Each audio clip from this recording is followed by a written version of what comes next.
This podcast is a member of the Place to Be Nation family. Visit us at placetobenation.com, the only place to be in your pop culture world. This is It Was a Thing on TV.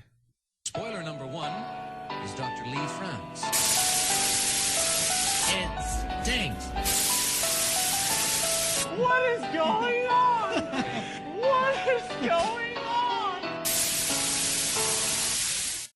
Episode 67, submission number 1111, Break the Bank. Break the Bank is the name of 3 unrelated game shows airing sporadically between 1948 and 1986. Hey guys. Yeah? Do you ever notice that some TV shows share a common name?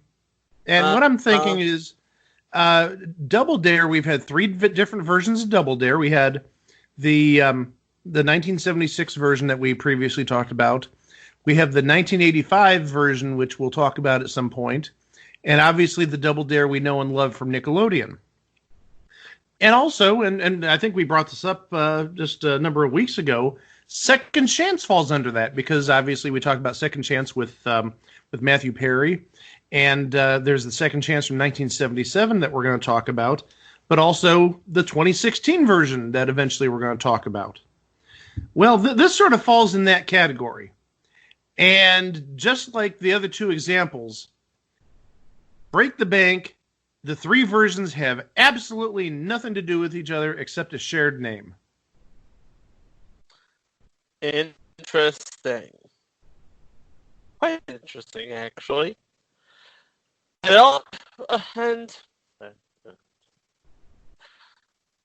And to find out where we're all going with this, we need to go back. Way back in time. Yeah, let's steal Ed Begley's tortoise and go back to the 1940s here. Yep. We're going back to when this podcast would have been called It Was a Thing on the Radio. Because the first edition of Break the Bank originated, like every quiz show worth its salt that day, as a radio show. In fact, it premiered on Mutual Radio on October 20th, 1945, and was called by the Radio Mirror as one of the richest quiz shows in the world. That's confidence. If they're saying in 1945, yeah, this is the richest quiz show in the world. It has a top prize of like $500. Only on the daytime show, which actually Break the Bank aired on ABC, NBC, and CBS from October 22nd, 1948 to June 20th, 1956 for an unknown number of episodes. Yeah, it aired in like sporadic points on each network over the years. Yeah, and it started out as a simulcast of the radio show, which had been on ABC Radio, NBC Radio, and Mutual Radio. And then it aired on NBC Primetime from 56 to 57 as a big money version of the show. Yeah, it was called Break the $250,000 Bank. So how did you break the bank? Well, depending on who was hosting at the time, it would have been Burt Parks or Bud Collyer, or if you're lucky, Peter Donald and Johnny Olsen or Bill Cullen would call you down from the audience and give you a series of questions. If you got 8 right before getting 2 wrong, you break the bank, which started at $1,000 and grew from there. Talk about primitive. I think the record for this version of the show was $9,020. Oh man, $9,020. $9,020 in the 50s. You know how much money that is in 2020? A lot. Yeah, probably. I'm guessing in the range of probably $70,000 to $80,000. $9,020 in 1950 would be worth almost $100,000 today. Yeah, I said 70 to 80,000, so I was in the general ballpark. But you know what? $9,000 just didn't cut it in 1956 and 57. As you said, it was escalated to the $250,000 break the bank. And that didn't last long because the show was canceled by 57. Probably because the other shows at the time were, well, again, using the term I just used, weren't as primitive. It wasn't as basic. Yeah, answer 8 right before you get 2 wrong and you break the bank. Boy, that's pretty easy if you're going for $250,000, or maybe you have to go up maybe you have to play the game a certain number of times to break the bank. Maybe 5 times or 6 times. But... Well, nobody ever won the $250,000. The closest anyone ever got was $60,000, which was won by Dennis Dr. Harry Duncan. But yeah, this only lasted for 3 months. It would be the final 3 months of the primetime version. He had players with their own specialized knowledge, and by this point, it would be Burt Parks who's hosting, and he had 5 $100 questions. Answering those questions won the right to answer a question worth $5,000.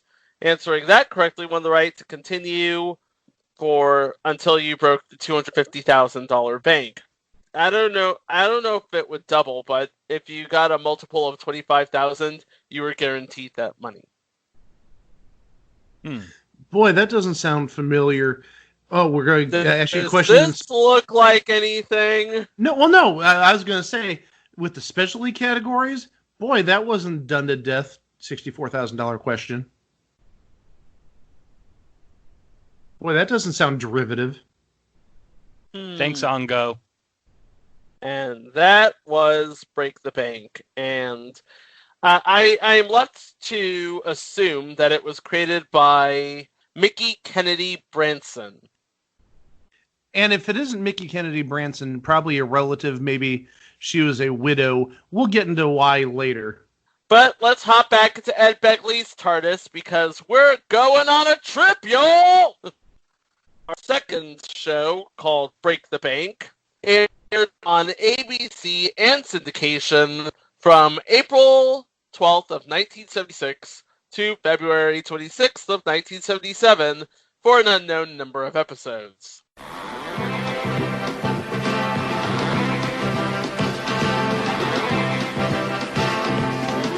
Three of these boxes will break the bank, worth over $10,000 in prizes. Is this one of them? Or is it this one? Or this one? We'll find out in a moment in this game of hide and seek as these 9 celebrities. From Barney Miller, Abe Vigoda. It's Cannon, William Conrad. From Barnaby Jones, Dee Merriweather. The magical Barbara Eden. Comedy star, Joey Bishop. From Hogan's Heroes, Bob Crane. Singer-comedian J.P. Morgan. From Queensland, Bill Cullen. And Happy Days, Anson Williams. All join us in playing Break the Bank. Now meet our host, Jack Barry.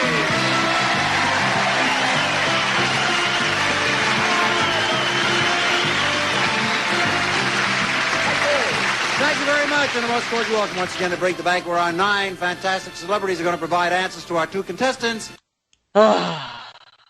That gets you right there, don't it? All right. Actually, you know what?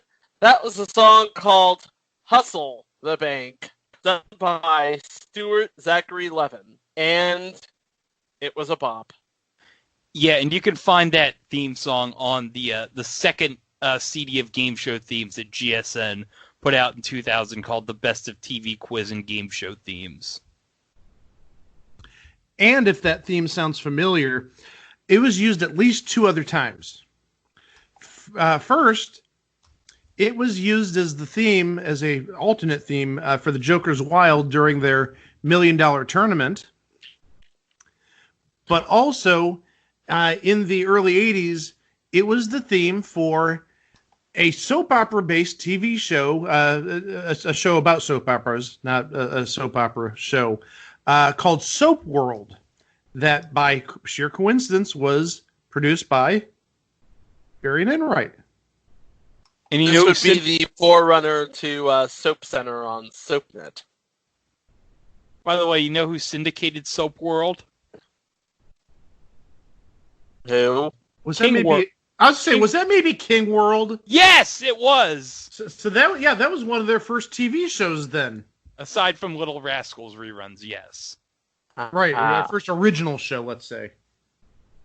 This is before they dealt with Merv Griffin and came up with some show involving a wheel and putting it on syndication and putting a weatherman from Los Angeles in the host role, and God knows what else happened there. But anyway. And then that Canadian who hosted Pitfall and Double Dare and hosting that Art Fleming show, yeah. Whatever happened to those King brothers? No idea. They're rolling in the riches. That's what's going on. They are diving into a bank vault of money, a la Scrooge McDuck. Damn right they are. Well, now getting into the game, you need to remember that in the 70s, there was a very popular TV show called Hollywood Squares.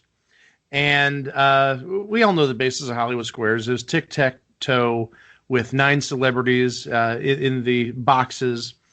And in addition to Hollywood Squares, there were other celebrity-laden shows. A lot of celebrity-laden shows back in the 70s, like Tattletales and Celebrity Sweepstakes. And obviously you had shows like Pyramid. Match Game. And Match Game, obviously, yeah. Well, this was I don't want to say it was a ripoff of Hollywood Squares. It was, but it wasn't. And I say it was because, again, you had celebrities, but also coincidentally, you had 9 celebrities. So I'm sure that's just a coincidence. Yeah. It worked out logistically. We'll get to that in a second. But also you had celebrities throwing goofy answers, sort of like the zingers on Hollywood Squares. The big difference, though, is this was more of a strategy game. Yes. And I love this game. Oh, yeah. This is a great game that takes it a step further than just get 3 X's up and down or diagonally or side to side. Yeah, this is a thinking man's game. This is a game where you really need to think about what move you're going to make. There is strategy involved here. Yeah, and this explanation is gonna take some theater of the mind. So if you're listening, you may want to just close your eyes and imagine this all. There is a grid of 20 squares. There are 3 $100 squares on each side. There are 3 $200 squares touching on each side. There are 3 $300 squares touching on each side. There's a wild card square. There are 5 bank bags, and the rest of the squares are blank. But the blanks can't touch each other, or don't. The blanks don't touch each other, and the money bags do not touch each other. But the $100, $200, and $300 squares each have to touch each other. And the way to win the game is to claim 3 of a like amount, or 2 of a like amount and the wild card, or 3 money bags. Or 2 money bags and a wild card. Or 2 money bags and a wild card. And as long as you answer a question on one of the money cards, you keep control. If you find one of the money bags, you can claim the money bag and forfeit your turn, or you can put it back and pick again. If you find one of the blank spaces, you forfeit your turn. And also, we should add the 20 boxes in the game board were laid out in a 5x4 array. 5 columns of 4 rows. And right. 5 and 4 is 9. That's where you get the 9 celebrities. So think of this kind of sort of as maybe a small version of Battleship, except instead of saying like A1, you say, I'll take box 1 or box 8 or box 15. And then you've got 2 celebrities attached to that box. So in box 1, it would be the celebrity in the leftmost column and the top row. Those would be the 2 celebrities whose coordinates, if you will, match box 1. And they would be given a question, and the celebrities are given 2 different answers, one of which is real and one of which is a bluff. And the contestant must select which celebrity is giving the correct answer. And if they get that right, they get whatever they revealed in the box. That's for a dollar amount. You don't necessarily have to win more money than your opponent. You just have to connect 3 like boxes, and you get the sum total of the boxes that you collect. Like you collect 3 100s, you win $300. You collect 200s, you win $600. And you only win what you get 3 of. So if you get, say, 300s and also a 300, you don't get $600. You just get the 300. Yeah. And this didn't last that long, despite being right near the top of the ratings. It was actually, I believe, the second highest rated game show when it got canceled. Yeah, because I remember hearing about that. That sounds insane that this was like so popular, but ABC canceled it. Well, they wanted to expand their soap operas. It did. What came on in '76 for ABC? It was canceled to extend General Hospital and One Life to Live from 30 minutes each to 45 minutes each. Oh man, those were the days. 45-minute soaps. Yep. But Les, do you think this is the end of the road for Break the Bank? A second season was ordered for weekly syndication, with Jack Barry hosting because Tom Kennedy was busy with Name That Tune. And 50 Grand Slam. And 50 Grand Slam, yes. And that, well, this is, again, is what you get for doing the occasional research. It didn't fare too well, at least here. I found an article talking about a time change. It looks like it aired sometime either like Saturday nights or Sunday afternoons to begin with. But by late 76 or early 77, it got moved to late Sunday / early Monday mornings at midnight. Ooh. Of course, your market may vary. And that nowadays is the times when infomercials would air. And so, yeah, you're talking about going up against the late movie or basically off the air signals. Not good. Yeah. Oh, and also we should add, in the opening that you heard a few minutes ago, the person who announced there is the one and only Ernie Anderson, who we're going to talk about later this year. Yes. Yeah, we're not just about TV shows. We're going to talk about personalities, and I think he's the first personality we have lined up. Yes, and of course, makes sense that Ernie would be announcing this show because this was taped, of course, at the ABC Television Center in Hollywood. And, there's one more thing for the second season. There was a bonus game in the syndicated version, and stop me if you've heard this one. You had to pick a certain number of things that will get you to a target number of money in order to win a jackpot of $5,000. Boy, that sounds like almost every Barry and Enright show back in the 70s and 80s.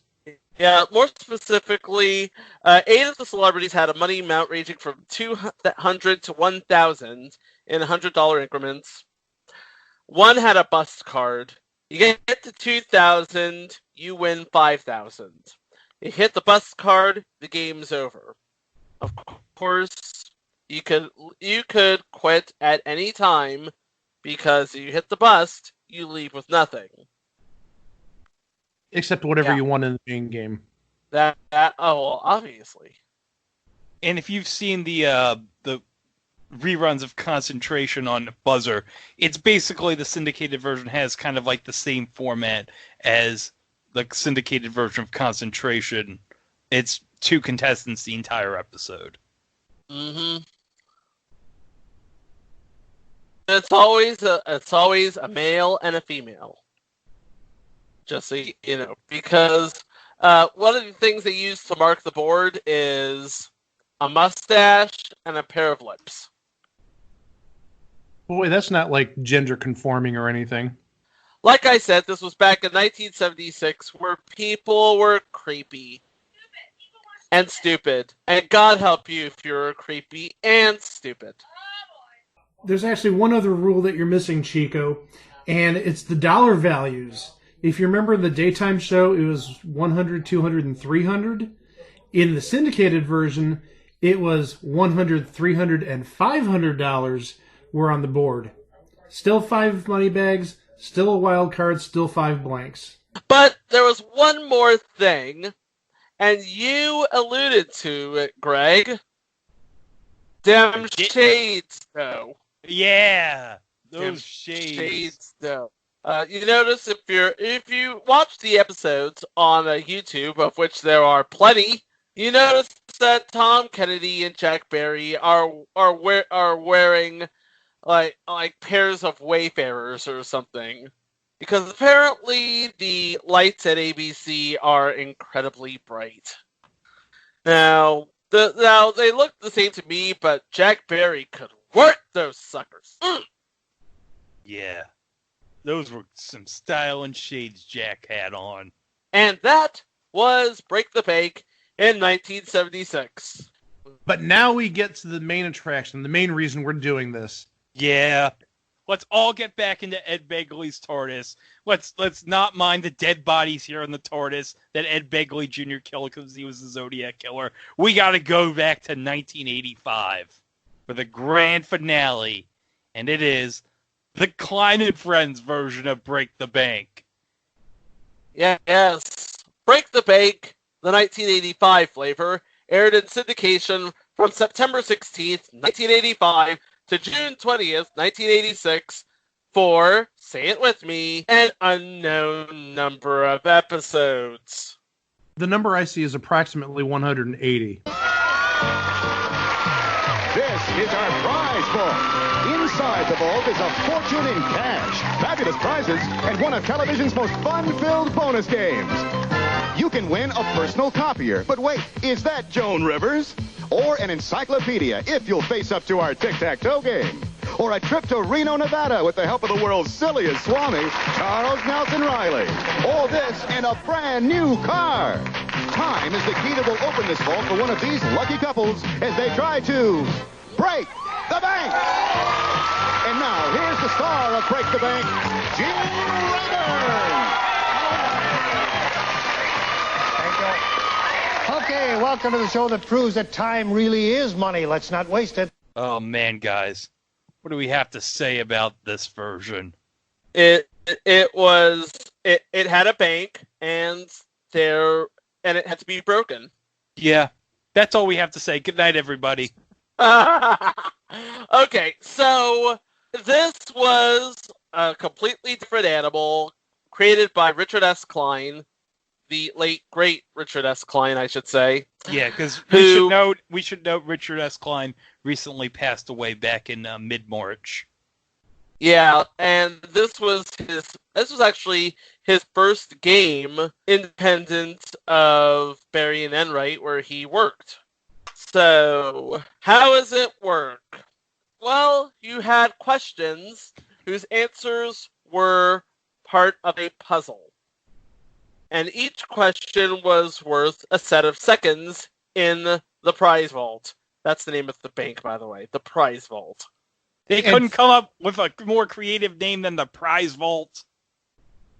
Well, it was a bank. So it's a bank vault. It makes sense. Yeah. Yeah, you're trying to break the bank. Yeah, it looks like a giant... Then call it a bank! Then call it a bank! Don't call it a prize vault! But in the bank is a vault. I get that it's a vault, but just call it a bank! Mommy and Daddy are arguing. Okay, we're going to argue about semantics. But also, we should add that when we're talking about this puzzle format, think like Password Plus and Super Password, where all the clues lead you to a person, a place, or a thing. Yeah. In fact, I'll give you an example here from our friends at Fandom. Oscar, Walt Disney, Steamboat Willie, Pluto, Minnie, and Mouse. It's got to be Mickey. But, that's correct. That is Mickey. And of course, the first question's worth 5 seconds. Second is worth 10. The third is worth 20. The fourth is worth 40. The fifth is worth 80. And the sixth is worth 100. Now, each team, there were 2 couples who competed on a show, and each team could either answer more questions or try and solve the puzzle. That's important because whoever solves 2 puzzles wins the right to open the prize vault and play for a chance to break the bank. And obviously, with each passing question, since the number of seconds increases, more or less doubles every question until you get to that last question, there's a big risk. You could play for more seconds, be a little greedy, or you could just solve the puzzle, get one puzzle under your belt, or win the championship if it's your second puzzle, and take whatever time you have in there. But remember, the more time you have in there, the more prizes you can potentially win. There's one thing I have to say. I have to preface this by saying the game goes to the team who solved 2 puzzles first, not necessarily the team with the most time banked. Now, you have all that time in the prize vault. What do you do in the prize vault? Well, what don't you do in the prize vault? There was a number of events. Each one is worth a prize and a bank card.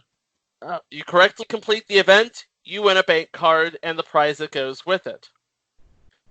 Now, during your time, there is going to be a number jumbler that will give you anywhere from 1 to 5 bank cards, depending on what the number lands on.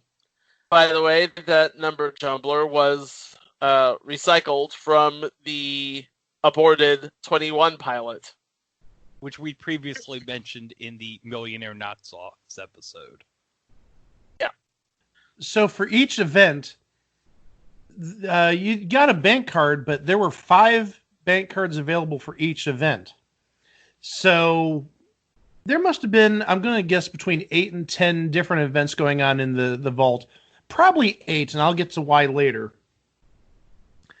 And so, you could get conceivably, well, between the jumbler and the different events, I'm going to guess probably about 13 bank cards. Okay.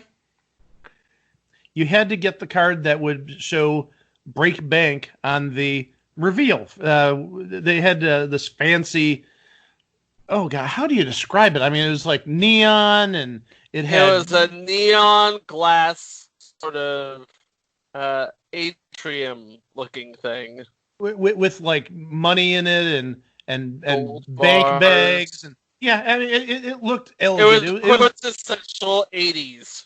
It was chrome. It was very Reed is good era. Yeah, it was very fancy chrome for the era.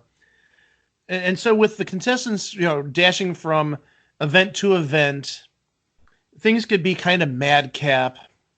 And you've got Gene Rayburn, who, well, admittedly was a madcap host. He was a madcap host, but here's the thing about Gene Rayburn. He's a madcap host whose best days, frankly, were behind him. Don't get me wrong. He was still good on this. He was still very, very good on this. But he wasn't as good as he was on Match Game. No. Yeah. The other problem is, going back to Richard Klein, who we talked about earlier, he wanted Gene Rayburn to play this like a serious game.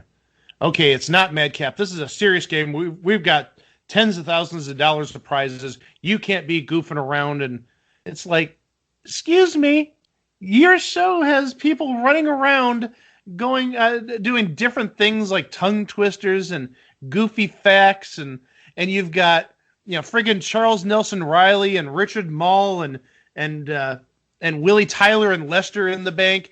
And you want it to be a serious game? Yeah, really? Yeah, that wasn't happening. And Gene Rayburn lasted about 13 weeks. Yeah. And at which point he was replaced by Joe Farrago. And shortly after that, I know you're thinking, who's Joe Farrago? Joe Farrago. Joe Farrago. Sorry.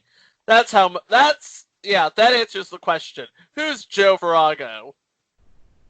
Oh, you don't know who Joe Farrago is? No, I know who he is. I've seen his infomercials, but so far as I know, this is his only game show. Yeah, this is his only game show, but he's like the king of infomercials. He's no Joe Fowler, Mike. He's up there, though. And Joe Farrago, he was also in some other shows. And gosh, if it isn't Night Court with Me, it's Married with Children. Joe Farrago played the father of a teenager who was buying a car on Married with Children.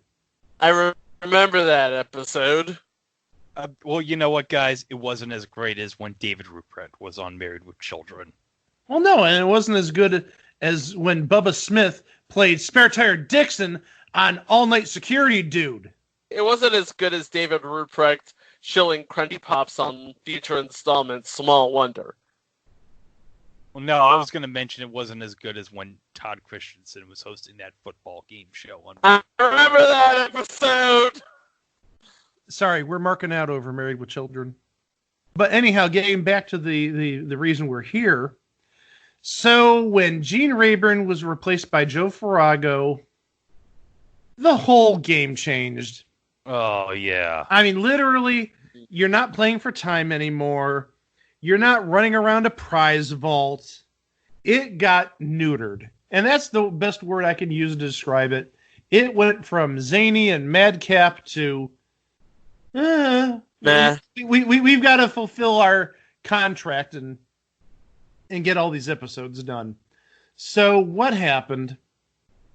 No time. You're playing straight up for money. And we kept the master puzzle format. However, just the questions were worth money. So the questions in the first puzzle were worth $100 a piece. And questions in the second puzzle were worth $200 a piece. And after the second puzzle, questions were played for $400 each until somebody broke the $2,000 barrier, and they were the champs. So doesn't matter how many puzzles you solve. It just matters that you get to $2,000 first. Very, very bleh. Very meh. Yeah. And then, okay, so now, since we don't have time, how many bank cards are you going to win? Well, you play one more puzzle, and every clue you see takes away a certain number of bank cards. You start off with 10 bank cards, but on the board, there's actually like a randomizer, which randomizes the cards. And once you hit the buzzer, it'll stop the randomizer. So there were 3 single cards. 3 of the spaces had a single card. 2 had 2 bank cards, and 1 had 3 bank cards. So that adds up to 10. That's nice. But just to play the game, you're going to lose at least 1 bank card. So the most you can technically win is 9. And so the quicker you solve the puzzle, the more bank cards you could take into the prize vault. Except now, again, there's no games, there's no running around, there's no Jimmy Walker or Wayland and Madam. Well, Wayland probably would have been dead by then. Yeah, but so Willie and Lester. Like, what the hell's the fun in that, Mike? Yeah, I mean, the fun's gone because Gene Rayburn's gone and there's no celebrities and people aren't running around trying to do goofy puzzles and stunts. They're just picking off bank cards off a board of 40 bank cards. And if you wanted to back out at any time, at least with Gene Rayburn, he would say, I'll give you $500 for the cards you have left over. And then, okay, well, you put a card in and it was worthless. Well, now I'm going to give you $500 on a dishwasher. So it's sort of like a let's make a deal thing. This was not like a let's make a deal thing. You just put cards into the reader and you got a prize, or you broke the bank, which was, there was one break the bank card among the 40, or you could hit a bankrupt. And bankrupt, boy, where have we heard bankrupt before? Oh yeah, Wheel of Fortune, the big show that during that time. And the bankrupt card would take away your winnings in the prize vault from that day. It wouldn't take your money, it wouldn't take anything you previously won, but all the prizes that you accumulated in the prize vault that day are gone. I mean, I remember this as a kid. The first version was interesting, or at least fun for a 10-year-old who had ADD. Loved watching people running around the prize vault, doing goofy things, winning prizes. But now this later Joe Farago version was just so watered down, and it sucked, and it showed. It sucked. It was the worst game I ever... Oh my God, that version of Break the Bank 85. Oh. Well, how bad was it? At least here in Cleveland. It aired originally in the afternoon. I believe it was either 4 o'clock or 4:30 in the afternoon. And it didn't do so well in the afternoons. So right around the time the Joe Farago version started running, it was moved to 9:30 in the morning. And how bad were the ratings for the show when it moved to 9:30 in the morning? I can't wait to hear this. How bad were the ratings, Mike? It received a 1. Now remember, this is back... 1 nowadays gets you renewal, but this is back in 1985 when cable was just sort of evolving. In Cleveland, at 9:30 in the morning, now it was on a big 3 network. It was on the CBS affiliate at the time. And it actually came in, believe it or not, no better than 5th at some times. Oh. So there were 7 stations in Cleveland at the time. You had the 3 major networks, you had 3 independent stations, and you had a PBS station. And it was usually in 5th place behind the 2 other major networks and 2 of the independents, losing to stuff including Bonanza reruns. And, it was losing to Bonanza reruns.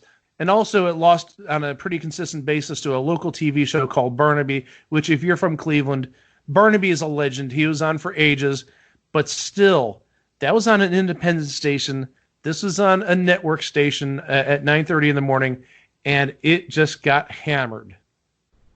I mean, a 1. That's bad. It was a 1, and it was on between the network morning show and the network game show block. On this station, at 9 o'clock, they showed Maude reruns, and then at 10 o'clock, since it was CBS, they would have shown the $25,000 Pyramid. So, yeah, it did not do well at all in the ratings, and, well, it definitely didn't see another season. I mean, it was just bad. It was terrible. Just terrible. TRBL. Terrible. Thank you, Charles Barkley. But alas, that ends Break the Bank. 35 years later, and we still haven't had a revival.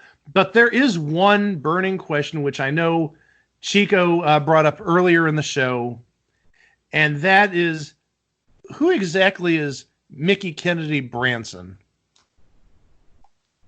Yeah, who is Mickey Kennedy Branson? And you may be saying, who's Mickey Kennedy Branson? Well, if you watch the credits to Break the Bank, they actually give special thanks to Mickey Kennedy Branson.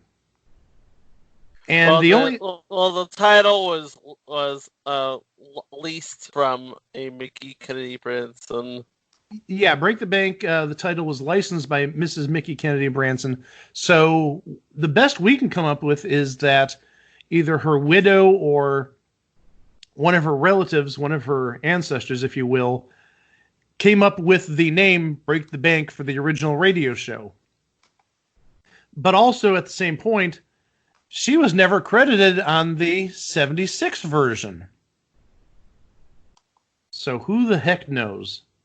Hold up. Okay, so it's from the Official Gazette of United States Patent and Trademarks for like 1993, I think. Or it's volume 1146, issue 4. And if I can't even, it's on page 247. If you look at Break the Bank, there's a trademark filed by a Mickey Kennedy Branson from September 4th of 1982 with the title Break the Bank for entertainment, namely a continuing game show distributed over television, satellite, audio, and video media. First use in commerce, April 1944. April 1944. So my best guess is she owned the title. Which would make sense now. Well, again, either own the title or some relative owned the title, because again, it says for entertainment purposes, namely, the game show, and also the first use was 1944, so that would be radio era. And as we said earlier, the show started in radio in the late 40s, mid to late 40s. So that makes sense. Boy, Greg comes through in the clutch. That's good.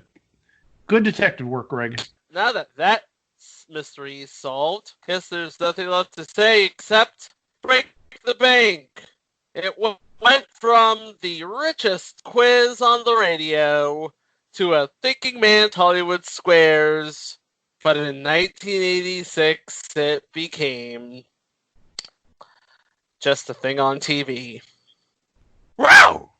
All right, all you have to do is recite the tongue twister Julie is holding. Say it 3 times and win a bank card. If a 3-month truce is a truce in truth, is the truth of a truce in truth a 3-month truce? All right, 2 more times. If a 3-month truce is a truce in truth, is the truth of a truce in truth 15 a seconds. 3-month truce? Faster. If a 3-month truce is a truce in truth, is the truth of a truce in truth a 3-month 10. truce? All right, grab the card. Put it in the slot. That certainly was a tongue twister. All right, folks. We have some good shows that have come out here on the last week in Place to Be Nation Pop right now, starting with Laugh-In Theater Special number 7, Scary Movie. Andy Afferton in that episode was joined by Jennifer Smith and James Grunberg to do a live watch of the 2000 comedy Scary Movie. The gang discussed movie parodies, landscaping, impoverished Skeet Ulrich, Granny Panties, the greatness of Sherry O'Terry, the many uses of vacuum cleaners, the Spice Girls, role-playing, sneaking food into movies, and whether or not you need to see the source material to enjoy a parody movie. In Piece of the Action, episode number 2, Matt welcomed Sean King to discuss the 1993 Sylvester Stallone Wesley Snipes classic Demolition Man. Listen to Matt and Sean discuss Sly, Wesley Snipes, Sandra Bullock, Sly's O-Face, and much more. Come for the witty banner, stay for the Stallone impressions. Well, I'll tell you what, I can't wait till a couple of years from now when all the restaurants become Taco Bell, like Demolition Man predicted. Oh, it's going to be so glorious when that happens. And in the Great Debate, number 11, Andy Afferton is joined by Sean King, Matt Souza, and Scott Shiflett as they discuss a variety of pop culture topics, including how the movie, television, and music industries will come back after the COVID-19 pandemic, movies and television shows they watched during the isolation that they wouldn't have otherwise, guilty pleasure video games, the best and worst recent commercials they've seen, which actor has the best on-screen Incredible Hulk, Julia Roberts versus Sandra Bullock, musical acts they love but in the minority on, how they would program a night of classic sitcoms, cast reunions they'd like to see, and collectibles they'd like to own that haven't been made yet. As always, the show closes with a fun rapid-fire round that runs the gamut. Also, be sure to check out the PTB Ad Wrestling feed, which includes a dive into topics running the gamut from the day's WWE through yesteryear. The feed includes the Place to Be podcast, main event, Jenny and the Gems, Body Pressure Like, PTB NXT, NWA Saturday Special, and so much more. Subscribe today. And while you're at it, subscribe to Jennifer Smith's The Jenny Position feed as well. It is the home of Geek and Sassy, Talkin' Pop, Freak Out Drive-In, Telling Stories, and more. And Also, check out the North-South Connection, which is brought to you by JT Rosero and Chad Campbell. It's the home for Wrestling Warzone, No Holds Barred, The Extreme, Through a Dance, Jeff Learns Wrestling, and more. And we are going on with our 2020 stretch project right now, determining the greatest WCW match ever. You have until December 31st to do your research, promote matches, and build your list. Conversation rules can be found at www.facebook.com/GWCW matches or on the Pro Wrestling Only message board. And be sure not to forget to check out PlaceToBeNation.com each and every day. We have new voices and fresh takes, free articles on topics in the worlds of wrestling, sports, and pop culture, including Trent SmackDown and Fox Report.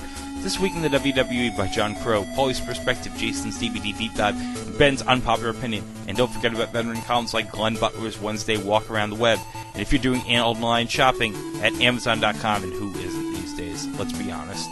Be sure to click on the Amazon banner on the right side of the Place to Be Nation homepage, or use www.placetobenation.com/Amazon. It'll take you right to Amazon and helps that PTBN at no cost to you.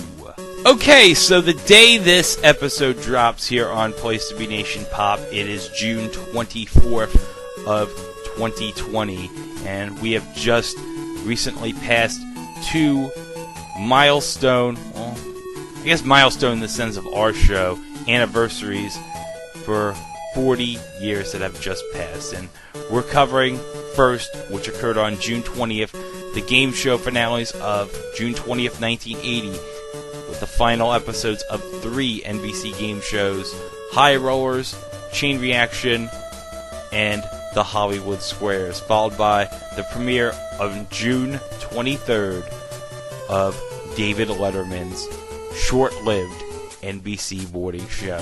And we're going to be discussing those two anniversaries and the subjects right here on It Was a Thing on TV. So here's episode 68. Enjoy. Episode 68, Submission 019. The game show finales of June 20th, 1980, and the David Letterman Show. Well, guys, June 20th. It marks the 40th anniversary of, well, maybe one of the I don't want to say saddest days in game show history, but I'm going to say that because three venerable TV shows, which have had, two long-running shows and a short-lived show, but all three shows are venerable because they have come back each in at least one other form since 1980. These three shows got canceled and were ultimately replaced by the David Letterman Morning Show, which we'll get to in a little bit. But the three shows we're going to talk about, the three finales on June 20th of 1980, all three of them are memorable in different ways. Yes. And I think we're going to start off with probably the one that we have the least to say, which just oddly enough is the one that lasted the longest, Hollywood Squares.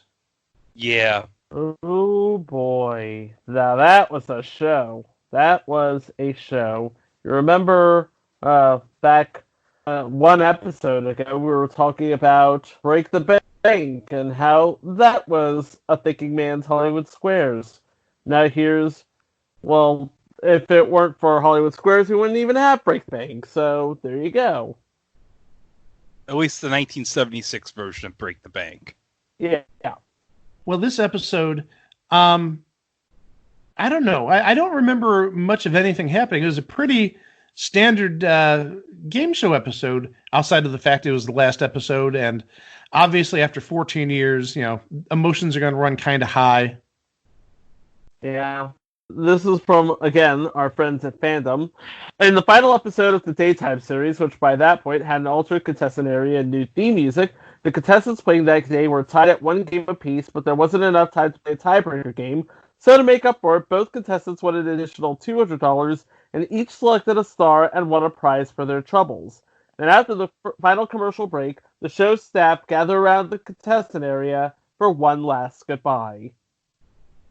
And I mean, very emotional too, because that's the end of an era. 14 years on NBC. Yeah. Mm-hmm. And some of the celebrities that were in the squares that day included Our good friend Tom Poston. What? This is the final episode? Oh no! Yeah, and he was actually promoting Mork and Mindy. He had a Mork and Mindy sweatshirt on. Oh, nice. Yeah, and you also had Vincent Price in the Squares. Oh man! And Rosemarie. Of course, can't forget about Rosemarie. And also Leslie Uggams, who would later go on to work with Peter Marshall on future installment Fantasy. Oh! Yeah. Hey. And you had George Gobel. I mean, this is all the big Hollywood Squares celebrities. Marty Allen, Charlie Callis, and then in the center square, you had Waylon Flowers and Madam. Because you got to remember, at this point, Paul Lynde was not on really good terms, and he had left the show. But he did return for the final syndicated season in Vegas in the fall of '80. Yes, he did. They made up, and he was the center square in the Vegas season. But yeah, this wasn't terribly memorable, especially for being the last show for a series that lasted 14 years. But yeah, emotions are going to run high because you work with people for 14 years. You're going to get a little emotional. They're almost like family at that point. But in terms of the gameplay, by no means was it as memorable as either of the other two shows that we're going to mention. No. The first of which, we'll start with High Rollers. Oh, yeah. Oh, I love High Rollers. Yeah, High Rollers was... I love High Rollers too, but this last episode of High Rollers... Oh, that's a future installment if ever I heard one. What, the last episode of High Rollers? The last episode of High Rollers. Well, that's why we're here, my friend. We're going to get it out of the way. What can we say about the last episode of High Rollers? There's so much to break down in so little time. Well, let's start off with the host, Alex Trebek. He might have been a little drunk on the finale. He might have been. He might have been either drunk or he was on the wacky tobacco. There was something wacky going on for sure because we're used to the pretty straight-laced Alex Trebek. Sometimes he gets a little goofy, but on the High Rollers finale, he was... Loopy the Loop, yes. That's a good way of phrasing it, yeah. Staying alive with the Bee Gees, Many Moon Come a Niner. Richard Rouletta, who likes to roll. Yeah. And at the end, talking about drinking wine, and one of the models on the show was pregnant because she drank too much wine. But also, and we cannot talk about this episode without bringing up maybe the most bizarre, but also maybe the greatest prize in game show history. And the most mysterious prize in game show history. In some ways, yes. An antique Chinese fishbowl valued at $10,000. You heard me. An antique Chinese fishbowl valued at $10,000. $10,000 40 years ago. When we come back, and return we will, we're going to add something to it. Fish. Yeah, because no one won it. Yeah, no one won it. I want to know what fishbowl is worth the value of 2 cars. And also, where is this Chinese fishbowl today? That's a good question. Did some Merrill Heater Bob Quigley employee ended up taking the fishbowl with them, and it's been in someone's house for like the last 40 years? I actually did a search for antique Chinese fishbowl on Google. What did you find? What did you find, Mike? Okay, I found a 19th century Chinese famille verte fishbowl. This is at, I'm going to guess, an auction site because it's called firstdibs.com. And it's $8,317. I found on eBay a large and rare Chinese Ming-style blue and white porcelain fishbowl from the 19th century or earlier. Well, Ming would be earlier than 19th century. $25,000. Whoa. Found another Chinese fishbowl, 19th century Famille Rose fishbowl, $21,112.40. Who knew that there was such a racket in Chinese fish bowls? Yeah, I mean, this can go on for a while. Antique Chinese cloisonné fish bowls, $14,900. Yeah, I mean, who the heck knew there was this type of market for antique fish bowls going for $20,000, $15,000? That's absolutely crazy. But the thing is, when they say Chinese fish bowls, they're not like glass fish bowls. They're ceramic, porcelain. So think of almost like a big vase, a big vase. Yeah, because as Alex says in the final episode of High Rollers, very delicate. Well, yeah, if you're talking like porcelain, cloisonné, yeah, that's very delicate. That might be the absolute most just bizarre prize ever. A fishbowl that cost $10,000 a keep.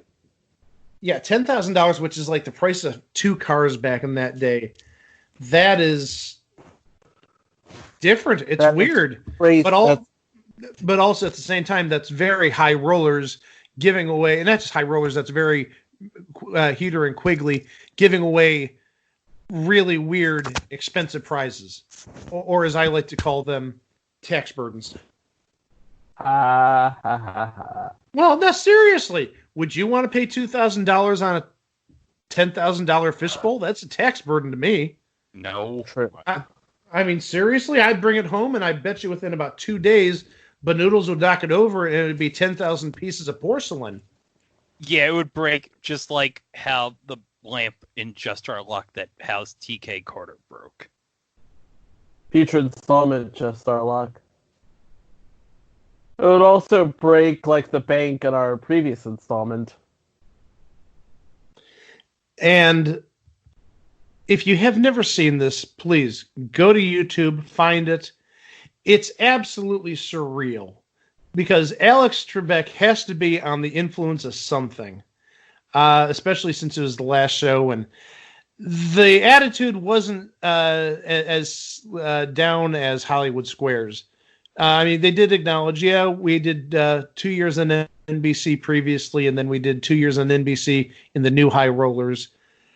But you didn't have, the whole cast and crew come out. You didn't have Alex Trebek sad because he was probably too, intoxicated to be sad.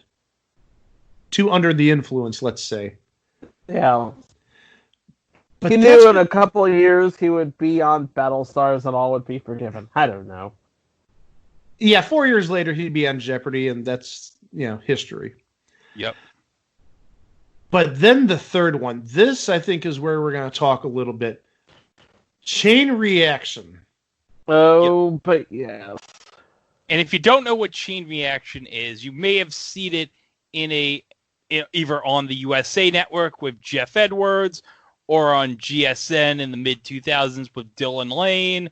And there was a GSN again within the last few years with Mike Catherwood. And also, don't forget the USA version with Blake Emmons back in 1986. Oh, future installment, the Chain Reaction with Blake Emmons and the $40,000 Chain Reaction.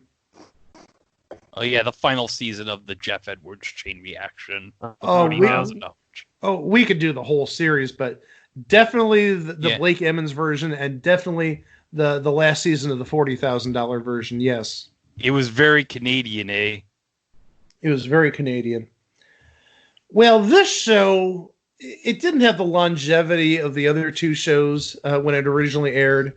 We talked about Hollywood Squares was on for 14 years, and we talked about High Rollers was on for 2 years. Chain Reaction was only on for a little bit under 6 months. However, as we mentioned, it has seen life numerous times. We mentioned the USA version, and we mentioned 2 different reboots on GSN. So this is a show that's had 4 lives now. The final episode was a little goofy, specifically at the end. The game played out pretty normal up until like the last 5 to 7 minutes. There was time left over at the end of the show, and as some shows may do, they'll have celebrities playing for charity, or they may have the contestants play each other for bonus money that's split amongst each other. Well, they decided we're going to play a game of the instant reaction round, the bonus round, but we're going to utilize all 4 players. And so what they did is you had 2 players, 2 of the contestants in the seats that the celebrities would sit in during the normal bonus round.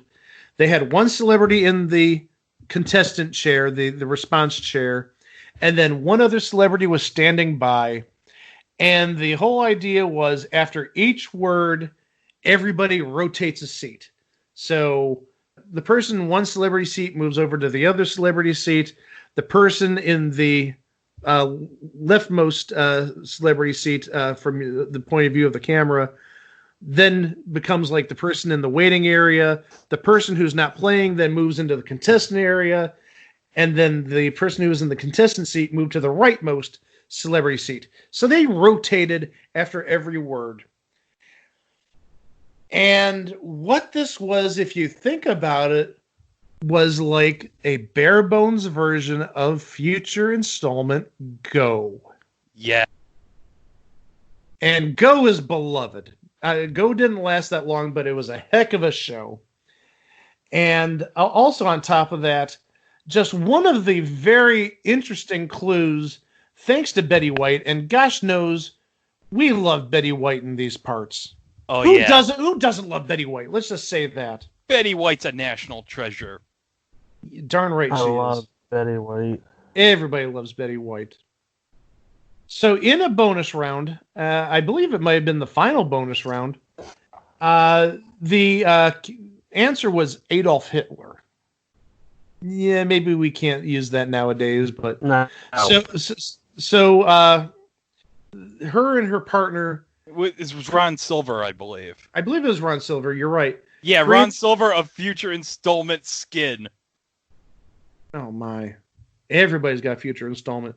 So the question they came up with was, who was the, and then Betty White said, Schicklgruber.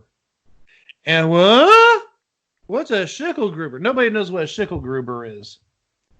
And what Schicklgruber is was actually Hitler's mother's last name.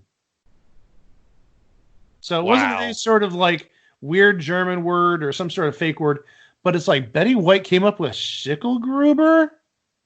That just, I was sort of taken aback by that. But, so yeah, this was the genesis of Go, if you look at it from that perspective.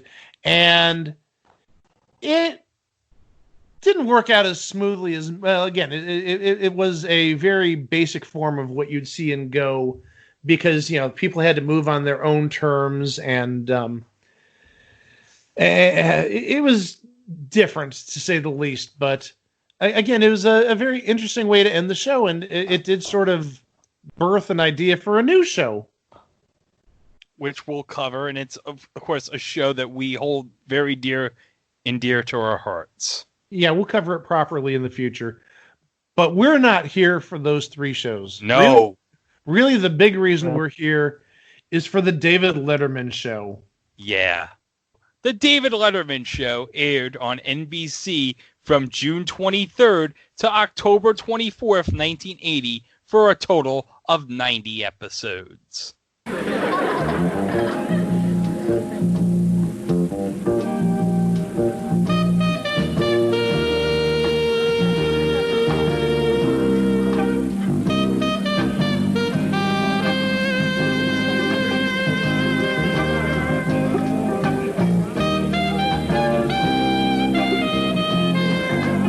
It's the David Letterman Show, live with Valerie Bromfield, Edie McClure, Bob Sarlott, Edward Newman with NBC News, and Frank Owens and the David Letterman Symphony Orchestra.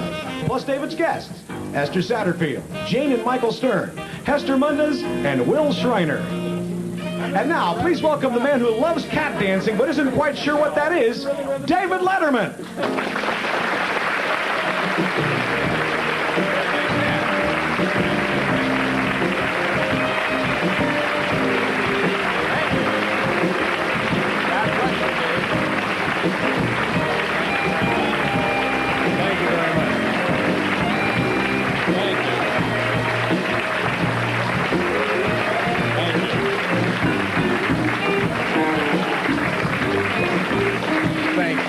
Thank you very much. That was very nice of you folks. Good morning and welcome to the television program here. So yes, folks, everybody's story has to start somewhere. And for a kid from Indianapolis, this was the beginning of what would be a long career in the talk show business. And watching this show, you could sort of sense that this was like, again, we talked about the bare bones version of Go. This was like the bare bones version of what we'd see in his later shows. Yep. You can see a genesis forming for what would become in a year and a half later, Late Night with David Letterman. Yeah. Oh, absolutely. Absolutely. It was very off the wall, little bizarre. Had a very interesting cast of characters who we'll talk about in a little bit. And also, it even had a news break in the middle of the show. A live news break. Yeah, that was surreal to see. Well, it was the middle of the morning, so you would totally understand that. Because and this was the day before cable news, so people needed to know what was going on. So this show, middle of the morning, David Letterman, cavalcade of celebrity guests, interviews, strange comedy bits, and something that his later shows did not have was a team of writers who would appear with him on camera. Oh yeah, they'd appear on camera. Yep. And among the people that would appear on camera, you had Edie McClure. Oh, our favorite of ours, Edie McClure. Yeah, I mean, what hasn't she been on? Hi, Mrs. Poole. And also, and we're going to do a future installment on this person, because this person has a very diverse history, a very diverse background. Rich Hall. Yes. The man who gave us Sniglets. The man who gave us Sniglets, among many other things. He is definitely a character who's deserving of a very deep dive into his background and his career, because he did Sniglets. If you don't know what Sniglets are, you're clearly a kid from a younger generation. Because, Sniglets, oh my gosh.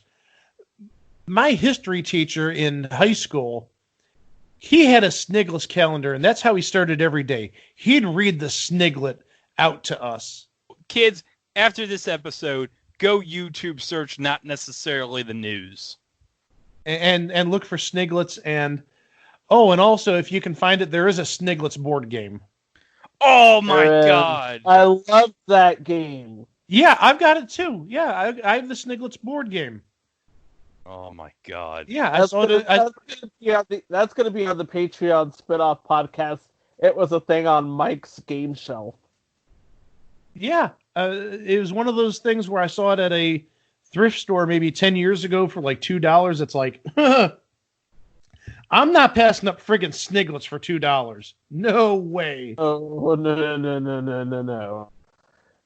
But also, we should add some other names of writers on the show that may or may not have appeared on the show. We mentioned this name only a couple weeks ago, Meryl Marco. Yep, on Open All Night. We mentioned her on Open All Night.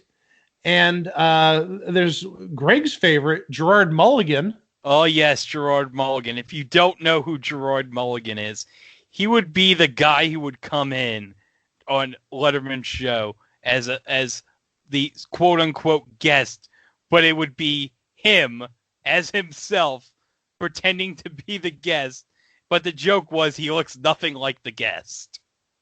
Oh, yeah, and we're going to talk more about Gerard Mulligan later this year when we cover David Letterman shows within the TV show. Yeah.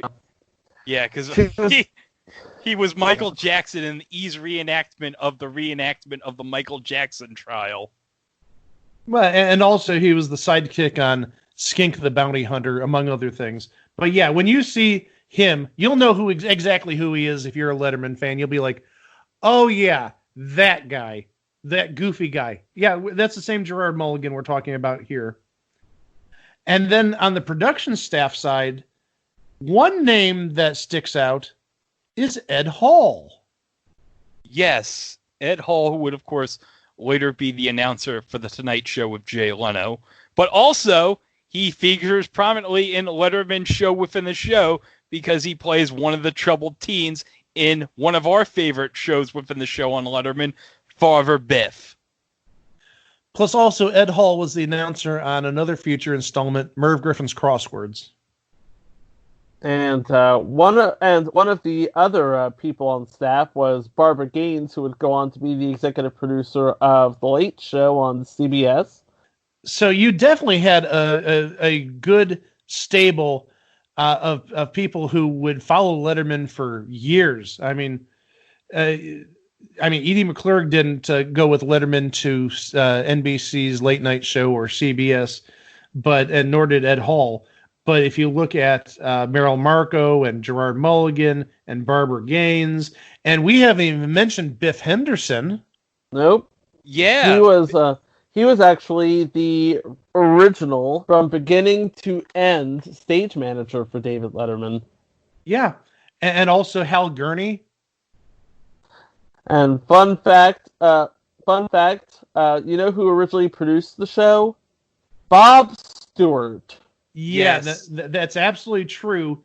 And he left the show due to creative differences just a couple days before the premiere, 4 days before the premiere. And actually, if you watch, and this is on YouTube, the second episode, you get the credit roll, and there's a number of people who are associated with Bob Stewart who are on the show.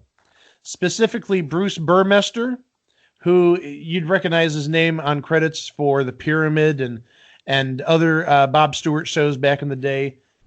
But also another name that rang a bell when I saw the credits was Edith Chan, who again was, I think she was a contestant coordinator of some sort for Pyramid. She was another behind-the-scenes Stewart person. So he definitely had his influence, at least on early shows. But the thing is, they did not last that long, or at least didn't last to the end, because they weren't on the final episode. Yeah. Also, it's funny considering the first week of the David Letterman show, considering it was the week after the aforementioned game show finales we mentioned, the first week it was on was the last week the $20,000 Pyramid was on ABC, because its final episode was June 27th. You're absolutely right about that. Well, the show itself, it started as a 90-minute show. Well, it replaced, 3 game shows, half an hour each, so 90 minutes, it makes sense. But that only lasted a little over a month. Yeah, on Wikipedia, the final 90-minute episode was August 1st, and then it reverted to a 60-minute format on August 4th. Which I can't blame, because I watched that second episode I just mentioned a few moments ago. Oh, it's a chore. It's a drag. Exactly. It is. It would not be. It's not for a daytime audience, basically. Well, also it's not for a 90-minute show. That was a very drawn out 90 minutes. So it cut back to 60 minutes, starting on August 4th of 1980, and it worked a little bit better, but. It was just a little too bizarre for daytime, I think. Again, this is like the genesis of the late night show, but it was just... It was one of those shows that really you either loved it or you hated it. Yeah, I have a list of things that were included, that were regular segments on the show. Small town news, which was brought to you by Will Schreiner, who we all know and also is going to pop up in future installment Small Talk. And was in past installment That's My Dog. An ever-changing non sequitur opening introduction immediately before Letterman is seen on the camera. For example, and now, a man whose recipe for triple fudge brownies includes 2 quarts of vodka, sauerkraut, and a heaping tablespoon of love, David Letterman! Oh, by the way, I forgot to mention the announcer was Bill Wendell, who, of course, would be the announcer for Late Night with David Letterman. Second announcer was Bill Wendell. Yes, and he'd be doing those same non sequiturs for David Letterman until his retirement from the David Letterman program when it was at CBS, and he would be replaced by Big Red Alan Coulter. That's something that you'd see for the next 35 years. It started on that show. But also another segment which showed up, and this is maybe the consummate David Letterman segment, Stupid Pet Tricks. Oh, yeah, buddy. Yep. And, man, the first ever segment of Stupid Pet Tricks. Man, I know Dave's meant to be sarcastic, but I'll tell you what, when it comes to how this staple became on all of his shows, this was spot on. Good morning and welcome to the show. My name's David Letterman. Happy to have you folks here. And what a day you have selected to join us. In addition to Esther Satterfield, who's been here all week, and Edwin Newman will be joining us with an NBC News update. America, today we have Stupid Pet Tricks, and it's going to be unbelievable. This is, the Smithsonian has already phoned. They said they would like a copy of this tape for the time capsule, and we're going to comply. That'll be coming up a little bit later in the show, toward the end, as a matter of fact. So have the folks stay home from work today and keep the kids out of school if they're there now. Oh, indeed. I think one day we will see in the actual Smithsonian the first ever Stupid Pet Tricks. Well, it should be archived, hopefully. Oh, yeah. But also, you're not the first Stupid Pet Trick is the most incredible thing I've ever seen. It's a dog, and his trick is he uses his paw when the phone rings to move the phone port up and pick it up. And the amazing thing is they use an instant replay of him kicking the phone. Well, that was a staple of Stupid Pet Tricks. They would always do an instant replay of the animal doing whatever. But the funny part is it just says it's like a sports instant replay. It just flashes instant replay. Like, this was so amazing. You have to see this again. Well, like I said, it was a staple of Letterman's Stupid Pet Tricks, so not terribly surprising, but still funny nonetheless. And Letterman had some experimental episodes, and again, if you've seen Late Night, especially Late Night, like in 84, 85, 83, 82, his first 5 years or 4 years, he did a ton of experimental stuff. Like the episode where the camera rotated 360 degrees throughout the course of the show. Or like one of my favorites is, which is not on YouTube, but I wish I could find. It's an episode from November 1983, parodying the ABC News viewpoint on the day after. But instead of talking about the day after, they talked about the episode of Alice that aired opposite it on CBS. And Kareem Abdul-Jabbar was on the panel for some reason. And then you had different other, we'll call them innovations, like the monkey cam. And everybody knows about the Velcro suit Dave wore, or when he wore a suit of Alka-Seltzer or cereal and jumped into a big bowl of milk. That's the lunacy that you sort of saw starting out on the David Letterman show, the morning show. There are a couple of interesting promotions that Dave did on his show. And this actually happened within the last 3 weeks of the show because Letterman got word that the show was canceled.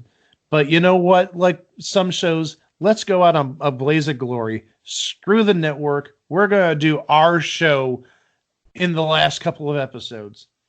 Well, it's more like the last 3 weeks worth of episodes. So you're talking 15 episodes worth of David Letterman zaniness.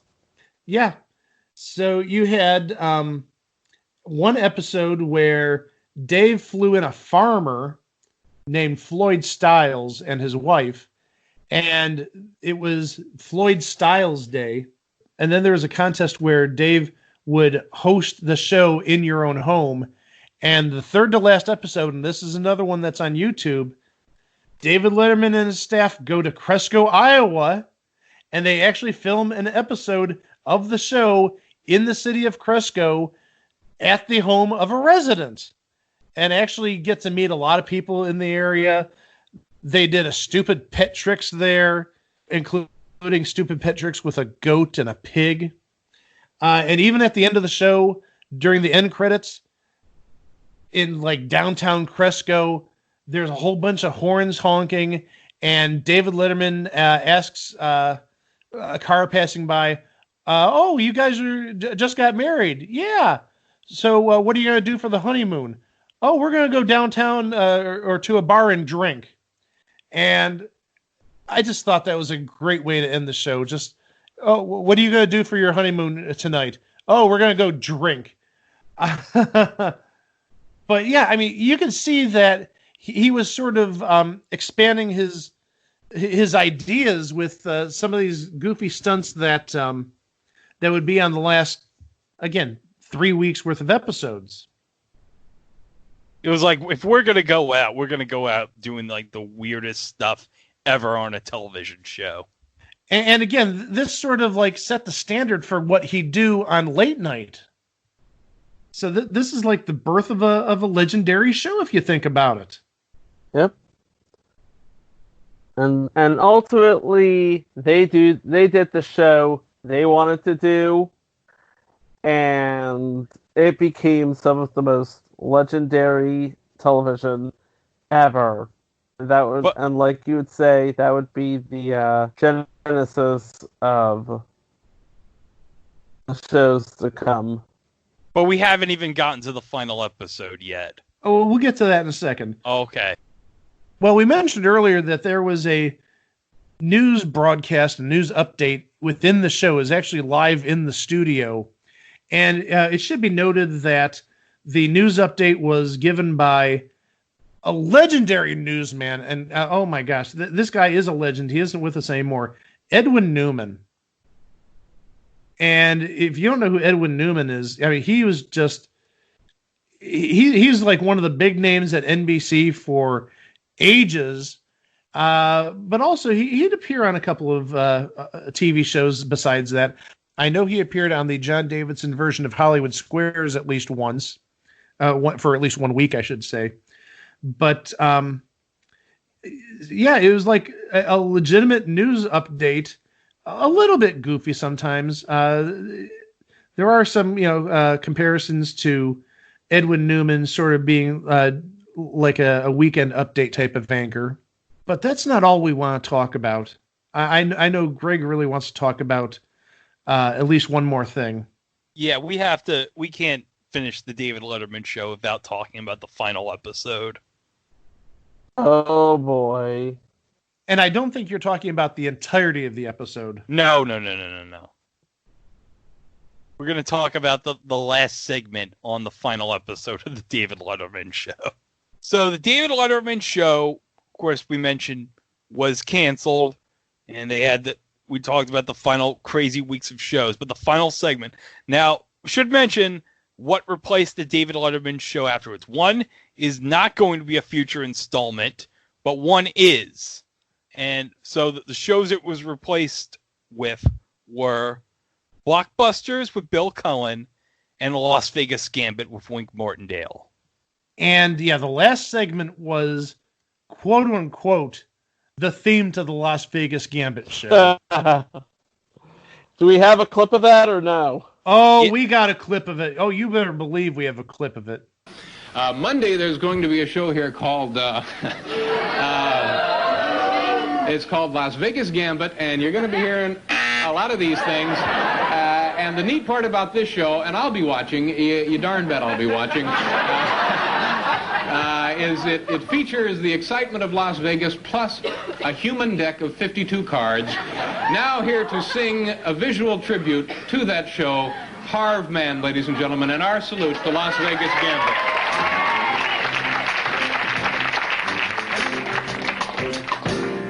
It's the Las Vegas Gambit Show. The Las Vegas Gambit Show. With cash and fabulous prizes on NBC. It's not just cash and not fabulous prizes. It's a mixture of the two, cash and fabulous prizes. We'll win contests, we'll win a car or two. Round trips to Las Vegas where you'll see Wayne Root. The vibrant excitement of the classic game of gambit. With a living deck, we'll have 52 people. One referee can play, but there will plenty of cards on the deck. Las Vegas, the Vegas Gambit Show. The Las Vegas Gambit.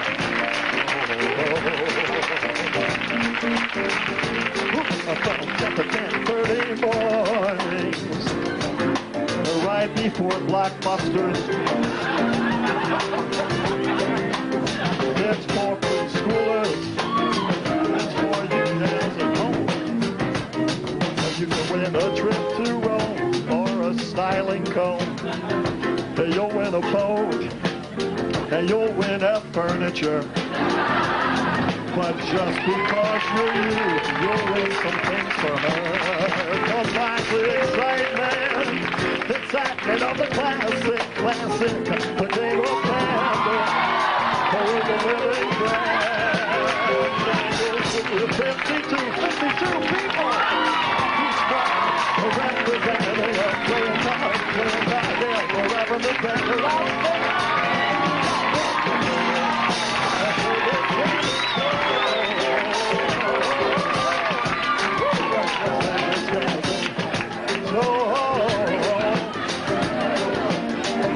here's a couple people like to tune in game shows. A game show in the morning. Las Vegas. Well, in a studio, we don't really show you Vegas, but we're there though. Not just round trips, not just for flyers. When you come different crews, Saturday everybody join in. Las Vegas Gambit Show.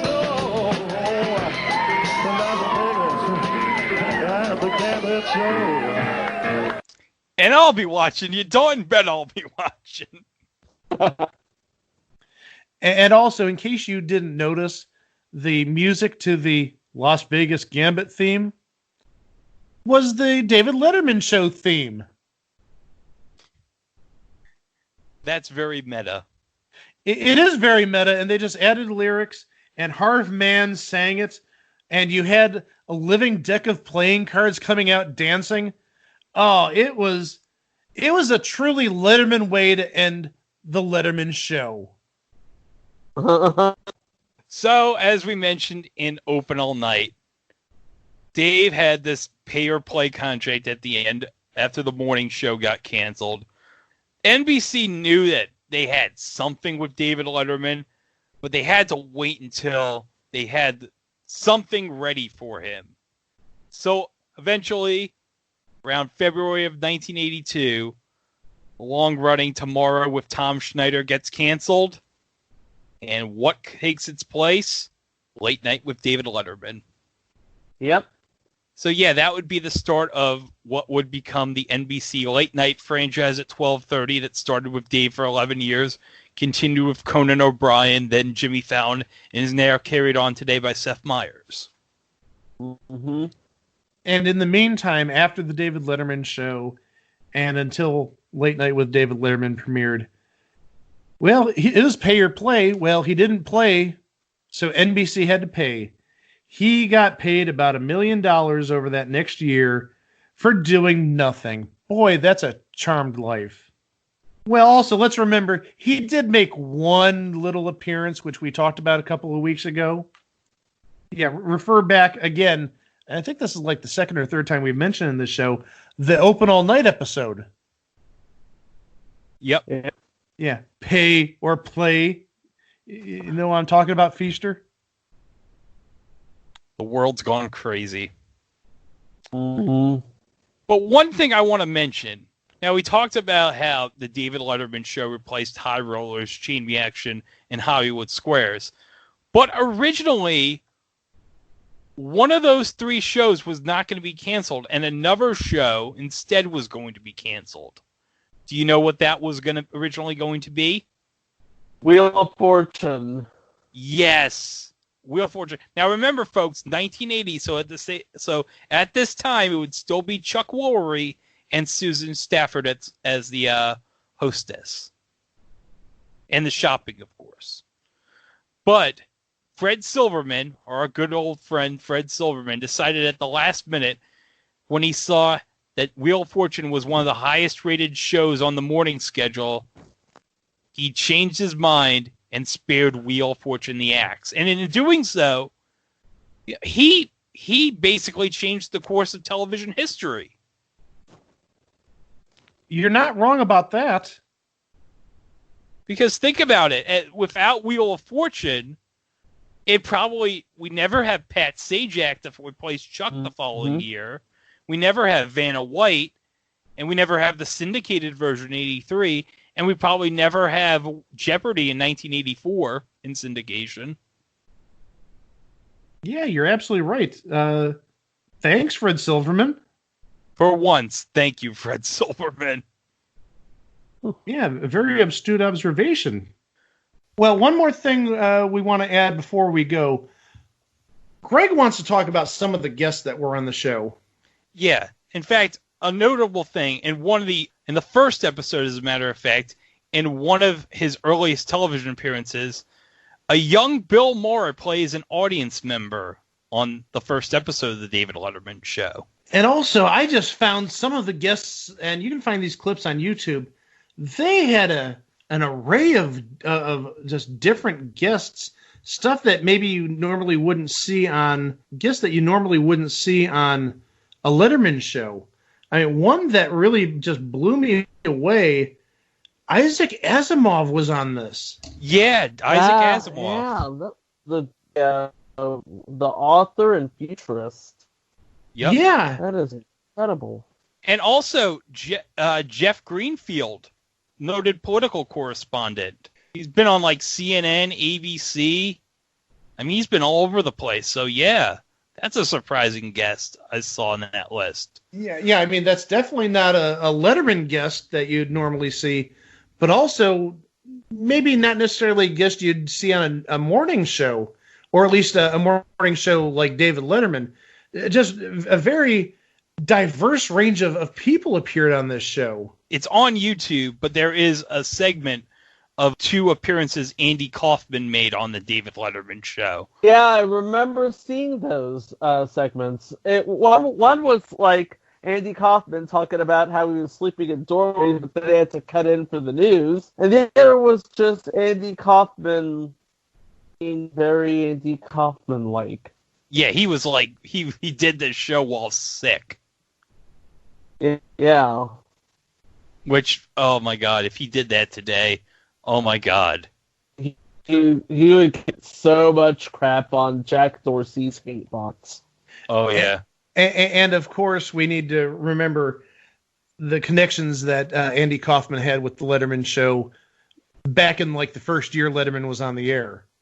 Oh, yeah, because we can't forget the legendary bit with him and Jerry Lawler. Indeed. Yep. Well, and by the way, all fake. Yeah, as we'll cover in future installment, Andy Kaufman, I'm from Hollywood. But one other thing I want to mention, we talked about the studio audience, but there was one person who actually appeared as an audience member who would later go on to great fame. And of course, in a way, be the successor to David Letterman when he had his late night program. Conan O'Brien has told a story about how he would hitchhike to New York just to see a broadcast in Studio 6A. And of course, Studio 6A would be the home of Late Night with Conan O'Brien. Well, guys, $10,000 antique Chinese fish balls, Whale and Flowers and Madam, predecessor to Go, Stupid Pet Tricks, going to a town in Iowa to host an entire show, news reports in the middle of a 90-minute morning show. What did they all have in common, guys? In 1980, they were just things on TV. Before we leave, it's time for eBay prices, right, y'all? Oh, no! No!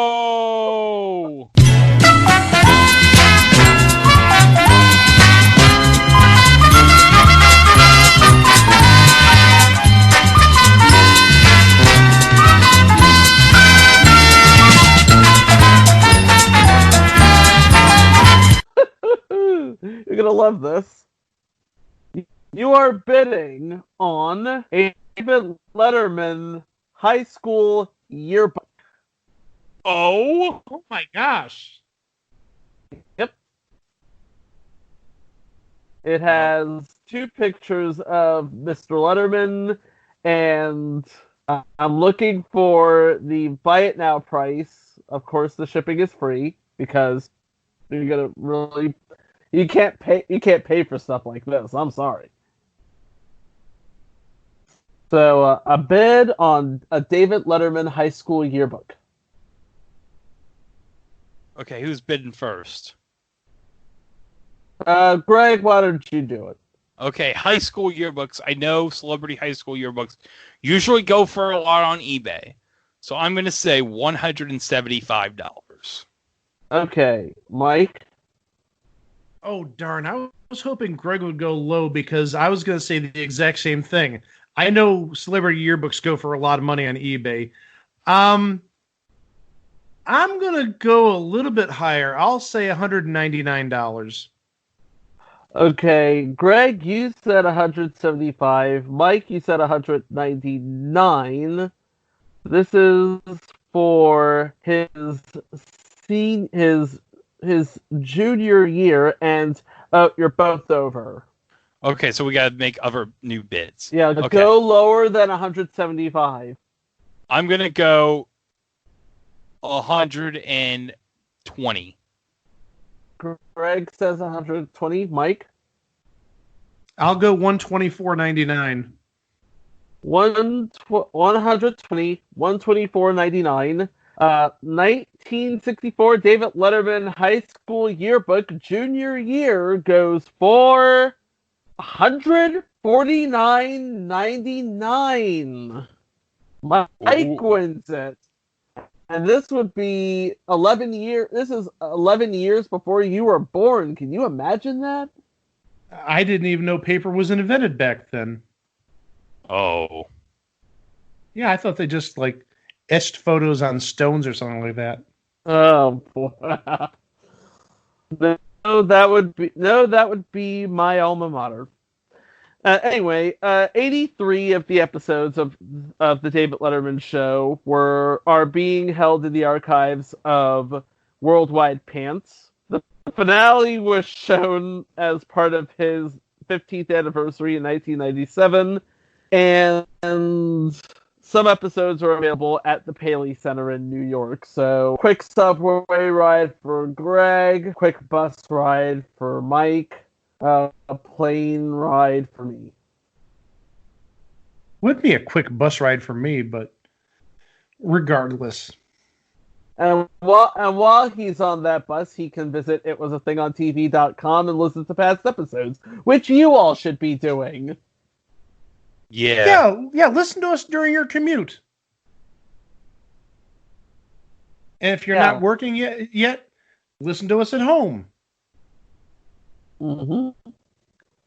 And and I mean, now with this episode, we've got close to 70 episodes. I mean, actually, we're over 70 episodes if you include episode 0. So yeah, I mean, there's over 70 episodes on the website and the live shows. Well, yeah, including the live shows. I mean, there's 68 regular episodes, 2 live shows, and then the episode 0, the pilot, if you will. So there's plenty of episodes for you to listen to. And if you like what you hear, or if you don't like what you hear, or if you got some ideas, definitely let us know at our social media sites. You can drop us a line on Twitter, also known as Jack Dorsey's Hate Box. You can also contact us on Facebook, also known as Mark Zuckerberg's Hate Box. And there's also Instagram, Mark Zuckerberg's Photo Box, and and Tumblr, which nobody gives a damn about. But also we have a Discord. Feel free to drop by the Discord. The link is on itwasathingontv.com. Drop by, and there's a text chat room devoted to the show. Feel free to chime in, give us your feelings, give us your feedback, give us ideas. Just talk television in general. We've been talking there for the last couple of days about not a future installment necessarily at this point, but it's awfully darn early. A TV show on ABC called Don't. Yeah, the new Adam Scott game show, which is a Ryan Reynolds creation. Yeah, Ryan Reynolds is the announcer. Yeah, by announcer we mean the voice of God. Well, he is Deadpool. True. Yeah, and the best way I can describe it, if you haven't seen it, is it's the absurdist anti-game show. Or as I like to call it, Deadpool, the game show. That's actually not a bad description. Deadpool, the game show. That sort of fits. Yep. But anywho, don't worry about Don't for now. And speaking of don't not like and subscribe. Don't not rate and review. And don't not share, because sharing is not caring. Man, my high school English teachers are going to strangle me if they hear this. They're going to shake their head and say, where did we go wrong with that kid? If Mrs. Romero, my high school English teacher, is listening, we're sorry. We're so sorry. Yeah, and if by chance, and I doubt either of them would be listening to this, if Dr. Beale or Miss Anthony is listening, I'm sorry. But also at the same time, I'd be mightily impressed if 80 and 90-year-olds listen to this podcast.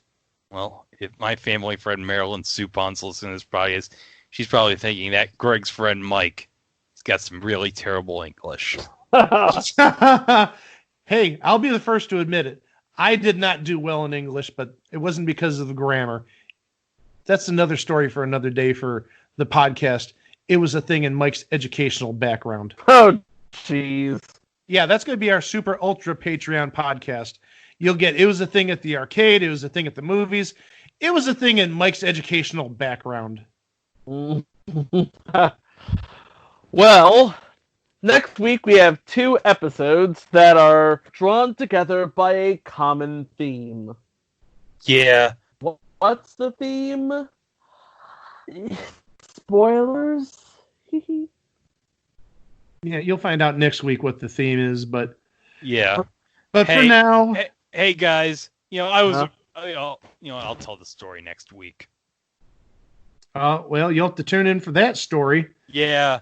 So now you got a reason to listen to us next week. Oh yes, it's not an exciting story, but oh man, it's a Greg story. It's a Greg story. Yeah, which means who knows what it's going to be about. And hey guys, next week, first show next week is going to be episode number 69. Nice. Yep. But until then, I was Greg. That was Mike. That was Chico. And we'll see you guys next week for 2 more things on TV. See you next time. Wow!